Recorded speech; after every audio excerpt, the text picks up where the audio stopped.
বন্ধু মাসুম, কি অবস্থা, কেমন আছো? আলহামদুলিল্লাহ ভালো আছি। আমরা তো আছি এখন বর্তমানে পটুয়াখালী সরকারি কলেজের সেমিনারে। আমরা আসলে দুইজনে একটু আলোচনা করব আজকে একটা বিষয় নিয়ে। কিন্তু জীবনে আমরা তো মোটামুটি অনেকটা বয়স পার হয়েছি। তুমি যদি আমার একটু বুঝে বলতো যে আসলে জীবনে ভালো থাকার জন্য কি বেশি প্রয়োজন, টাকা, নারী, সম্পত্তি?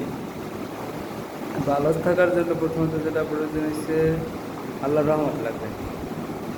সে আল্লাহর রহমত, আমরা মুসলমান, আল্লাহর আর রহমতের বাইরে কেউই না বা বঞ্চিত না।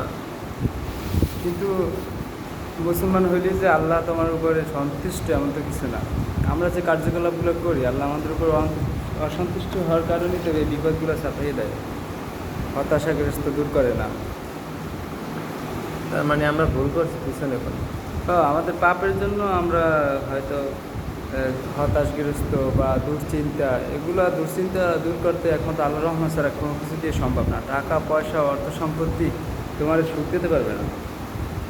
তাহলে আল্লাহর রহমত পাওয়ার জন্য আমরা কি করতে পারি, আসলে কি করলে আল্লাহর রহমত পাওয়া যায়? এটা তো সহজ, সেটা সবাই বুঝে, আমরা মানি না, আমরা করি না। আমরা সবাই জানি যে যেগুলো আল্লাহ নিষেধ করছে ওগুলো ছাইরা দিতে হইবে, আর যেগুলো আদেশ করছে ওগুলো মানতে হইবে, তাইলে আল্লাহ রহমত হইবে। তাহলে তো আমার দিক থেকে আমি মনে করি আল্লাহ যা হুকুম দিয়েছে আমি সেটা পালন করতে যতটুকু পারি করি, কিন্তু এই অভাব, এই অনাটনের কারণ তুমি কী বলে ব্যাখ্যা করবা? হুকুম দিছে পালন করার হয়তো আল্লাহর কাছে ওইটা পছন্দনীয় না, বা পছন্দনীয়ভাবে প্রেজেন্টেশন করতে পারি না আমরা। কবুল হয় না, মোট কথা কবুল হয় না। আল্লাহ আমাদের উপর অসন্তুষ্টের কারণে আল্লাহ বিপদ চাপাইয়া দেয়। বিপদ তো আমাদের নিজের জন্যই, নিজেরা না, ডাইকে আনি। আল্লাহ তো আমরা বলতে পারি না যে আমাদের বিপদ দিচ্ছে, জাস্ট আমরা বেকারত্ব বা কোনো জীবনে আর্থিক হতাশা বা জীবনে উন্নতি অবনতি সব কিছু তো আল্লাহর ইসি হয় নাকি? সব কিছু তো আল্লাহ নিয়ন্ত্রণ করে। তোমার জীবনে কি হইবে না হইবে এটা তো আল্লাহ নিয়ন্ত্রণ করে। তা ঠিক আছে, কিন্তু আল্লাহ তাআলা বলছে যে আমি সব কিছু অগ্রিম পরিকল্পনা করে রাখি। তা অগ্রিম পরিকল্পনা করে রাখে আমাদের তো আসলে এর ভিতরে আসলে কোনো একটা কিছু আছে যেটা আমাদের চেষ্টা ও প্রয়োজন আছে বা কিছু এরকম। আল্লাহ বলছে তুমি রিজিকের জন্য চেষ্টা করো, তুমি নামাজ পড়ে মসজিদ থেকে বেরো, রিজিক খোঁজো। আল্লাহ তো তো শুধু ইবাদত করতেও বলে নাই, সব কিছুই দরকার আছে। আমরা তো কিন্তু আমরা ইবাদত থেকে তো অনেক দূরে চলে গেছি। রিজিকের খোঁজেই তো এই যে 2টা মাস পার করতেছি, আসলে রিজিকের তো হালাল রিজিকের ব্যবস্থা আমরা পাইতেছি না। তার মানে কি আমরা না খেয়ে মরা কি বা না খেয়ে থাকাটা কি সঠিক? সঠিক বলতে কি বোঝায় এই জায়গায়? না, আমি অনাহারে থাকলাম, খাইলাম না, ভালো পড়লাম না, ভালো জীবনযাপন কাটলে না, এটা কি আমার আসলে প্রাপ্য ছিল? এটা আমাদের প্রাপ্য ছিল বলতে হয়তো বা আমাদের কোনো কাজের জন্য আমরা এই ভুক্তভোগী, বা আমরা হয়তো যেটা আমাদের দরকার ওই পথে নাই, আমরা যেভাবে সাহায্য চাওয়া আল্লাহর কাছ থেকে আনা ওগুলো ওইভাবে আমরা বলতে পারি না। আসলে আমি যেভাবে বিষয়টা আলোচনা করতে চাইছি, আসলে মাসুম ইসলামের পরিপন্থীতে লয়ে গেছে। আসলে এই বিষয়টা ইসলামের ভিতরে আমি অত গভীরভাবে বিস্তারিত জানি না, এই জন্য তার সাথে হয়তো বা প্রশ্নের জবাব দিতে পারি নাই বা কিছু।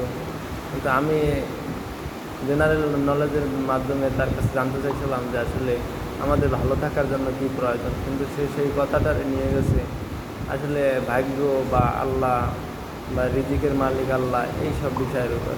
তো এইসব বিষয়ে আমার ওইভাবে ধারণা নাই।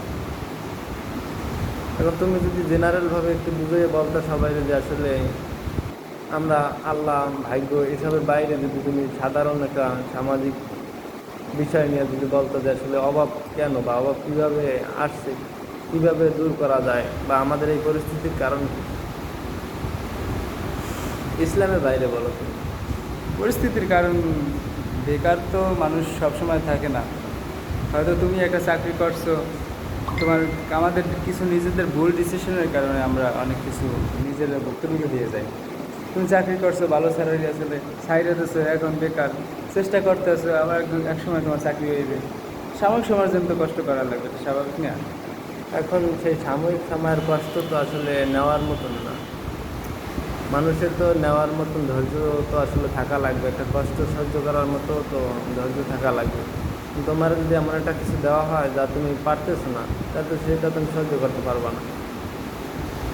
কোনো কিছুই সহ্য করার মতো না, আবার সহ্য করাও এই যায়। বেকারত্ব তো তোমার আর আমার মধ্যে সীমাবদ্ধ না, তো বাংলাদেশের সবার বেকার maximum সমস্যা হচ্ছে মানুষই। বাংলাদেশের সবথেকে বড় সমস্যা। এখন এই সমস্যা দূর করতে হলে কি আমাদের এই প্রতিনিয়ত চাকরির পিছনে ছুটতে হবে? চাকরি শুধু যে সফলতা দেবে এমন তো না, তুমি উদ্যোক্তা হইতে পারো। না, আমি উদ্যোক্তা হবো, আমার তো আর নাই, পুঁজি নাই, সম্পদ নাই।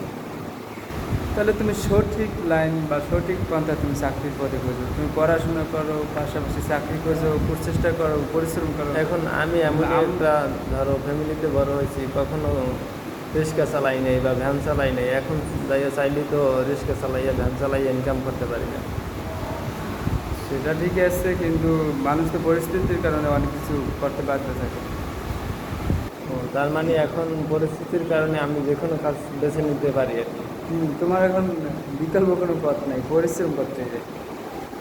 যে মা- পন্থায় যাও, তোমার টাকা উপার্জন করতে হবে। তুমি টাকা উপার্জন করতে হলে তোমার পরিশ্রম করতে হবে, তাহলে কেউ তোমার কে- টাকা দেবে না। তুমি যাই বলো কিনা, আমি মনে করি যে ভালো থাকতে টাকার দরকার আছে বা টাকার বিকল্প নাই। ভালো থাকতে প্রথম হচ্ছে মানসিক যে শান্তি, মানসিক শান্তির পাশাপাশি মানসিক শান্তি টাকাও থাকতে হবে। শুধু মানসিক টাকা- শান্তি হলে তোমার ঘরেতে ভাত নাই, চাল নাই, তুমি খাবা কি? শান্তি নিয়ে কি ঘুমাবা? তোমার তো টাকা প্রয়োজন। শান্তি আসবে টাকা হইলে সংসারে শান্তি আসবে। টাকা লাগবে, পাশাপাশি সব কিছুই প্রয়োজন আছে। টাকা, চাকরি, বাড়ি, গাড়ি, একটা মানুষ ভালো থাকার জন্য সব কিছুই চায়, সবারই প্রাপ্য থাকে। এখন হয়তো সবাই সব কিছু আমরা এই যে হতাশায় আছি বিয়ে করে আবার ডিপ্রেশনে আছি, এরকম না, অনেকে আছে বিয়ে ছাড়াও ডিপ্রেশনে আছে, আমাদের থেকে খারাপ পরিস্থিতিতে আছে, তাদেরও জীবন আমাদের থেকে খারাপ যাইতেছে। আসলে এগুলো আসলে আল্লাহ তাআলা নীলা খেলা নাই। অবশ্যই এখন কে কোন অবস্থায় থাকবে এগুলো আল্লাহই ভালো জানে। কারে কোন সময় জীবনের পরিবর্তন এনে দেবে এটা আমাদের হাতে না। আসলে আমরা শুধু চেষ্টা করতে পারি, কিন্তু ভাগ্যের চাকা তো আল্লাহই ঘুরে দিতে পারে। রাতারাতি কাউরে ধনী করে, আবার কাউরে গরিবও এখন বানায়। তুমি এটা তো আল্লাহই। তুমি যেহেতু মোটামুটি ভালো একটা স্টুডেন্ট, তুমি আমার একটা পরামর্শ দাও, আসলে কোন সেক্টরে চাকরির জন্য গেলে আমার জন্য ভালো হবে? ম্যানেজমেন্ট থেকে যেহেতু পড়াশোনা করছি, এখন এর বিস্তারিত একটা সমাধান দাও, আসলে কোন দিকে গেলে আমি ভালো কিছু করতে পারবো? এখন দক্ষতা তোমার কোনটার উপরে বেশি আছে এটা তুমি নিজেই ভালো জানো। তুমি কোনটা মানে আত্মবিশ্বাস পারবা তুমি যে এই পথে আগাইলে আমি সামনের দিকে ভালো কিছু করতে পারবো। স্পেশাল কোনো দক্ষতা নাই, শুধু কিছু সার্টিফিকেট আর কিছু বইয়ের জ্ঞান আছে। সার্টিফিকেট আর বইয়ের জ্ঞান আছে, বই থেকে তো মাথায় কিছু নেওয়া লাগবে। মাথায় নিছি যা একাডেমিক শিক্ষা ছিল সেগুলো মাথায় এখন নিছি। আমাদের বর্তমানে তো একাডেমিক শিক্ষায় যা শিখছি তা দিয়ে তো আমাদের চাকরি পরীক্ষায় উত্তীর্ণ হওয়া সম্ভব না। এগুলো তো চাকরি পরীক্ষায় থাকে না। সুতরাং তোমার অ্যাপ্লাই করার পাশাপাশি চাকরি পরীক্ষায় কোন ধরনের প্রশ্ন আসে এই প্রশ্ন ধারণা থাকা, পড়াশোনা করা, তারপরে পরীক্ষায় অংশগ্রহণ করা, তারপর না হয় একটা সফলতা আসবে। কিন্তু শুধু অ্যাপ্লাই করবা আর তুমি ব্যাগ নিয়ে মাথায় নিয়ে ঘুরবা, তাহলে তুমি পরীক্ষাতে উত্তীর্ণ হবে না। পরীক্ষা উত্তীর্ণ হলে ওইভাবে তুমি তো কোনো জায়গায় সিলেকশনও হবে না, তাহলে চাকরি পাবা কেন? ইদানিং কিছু চাকরিতে আবেদন করার সময় দেখলাম যে ম্যাক্সিমাম ধরো 10টা চাকরি সার্কুলার দিলে 8টা চাকরিতেই তোমার অভিজ্ঞতা চাই। তাহলে সেই অভিজ্ঞতা আসলে কোথায় পাবো? আমরা তো পড়াশোনা শেষ করছি, আমি হুট করে এসে কোথায় অভিজ্ঞতা পাবো? এই বিষয়ে যদি কিছু বলতাম। অভিজ্ঞতা চাওয়ার সব প্রতিষ্ঠানই চায় যে অভিজ্ঞ লোক নিয়োগ দিতে। তারপরও ওটা প্রতিষ্ঠানের ফর্মালিটি অনুযায়ী অভিজ্ঞতার কথা বলে, কিন্তু কতজন আর অভিজ্ঞ লোক চাকরি নেয়? তারা যারা চাকরি নিয়েছে তারা তো ওই চাকরি করতে আসে, নতুন করে তো অন্য চাকরির অভিজ্ঞ বা এই জায়গায় আসার কোনো দরকার নেই তাদের। সুতরাং ওটা একটা ফর্মালিটি, মানে সবাই চায় দক্ষ একজন শ্রমিক নিয়োগ দিতে। তাহলে আমাদের কি পড়াশোনার পাশাপাশি কোনো কোর্স করা উচিত, বা পড়াশোনার শেষে কোনো কোর্স করে চাকরির জন্য যাওয়া উচিত?